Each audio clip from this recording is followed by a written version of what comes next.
kupitia sisi. Tunapobaki kuwa wanyenyekevu, unabarikiwa. Mungu anakupandisha, unakuwa mtu mkubwa, lakini haujivuni, unaendelea kushuka.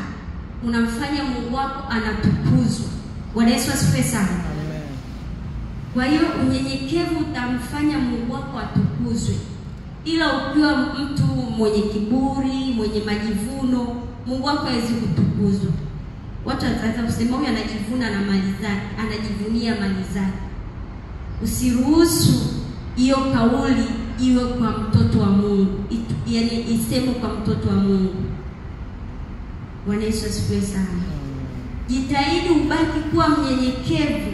Sio rahisi, ila unahitaji jitihada. Unajua moyo wa binadamu kikawaida una tabia ya kujiinua. Unataka kuonyesha kwamba nimefika.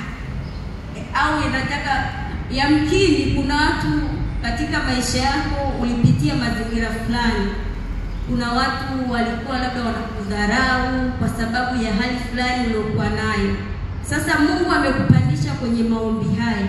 Unasema sasa watanikoma, nataka nikawaonyeshe. Mungu atusaidie sana. Mwana wa Mungu hupaswi kuwa hivyo. Ukijua ni Mungu aliyekupandisha, wewe kuwa mnyenyekevu. Kama watakuona watamtukuza Mungu wako. Usijionyeshe wewe, acha wakuone wewe. Matokeo yako yatajionyesha kwao, na wenyewe watasema kweli Mungu yupo, watamtukuza Mungu wako. Bwana Yesu asifiwe sana. Amen.